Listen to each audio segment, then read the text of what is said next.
Napapansin ko grabe na nga yung tulong ng NBA para sa Lakers para makapasok lalo sa play-ins. Kasi hindi talaga kikita yung NBA playoffs at play-ins na yan kung walang LeBron at walang Lakers.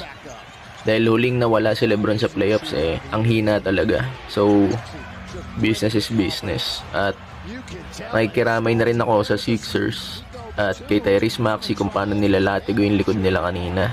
Dahil dikit na dikit yung laban at biglang nagpatalo, di ba? Yung Kings din, di ba? Nagpatalo sila sa Wizard. Ngayon yung Kings 2 beses yung dinurog yung Lakers. Natalo sila ng Wizard. Ibig sabihin, mas malakas talaga ang Wizard kaysa sa Lakers.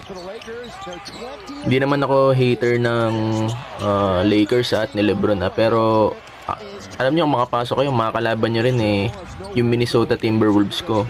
So, para saan pa, di ba?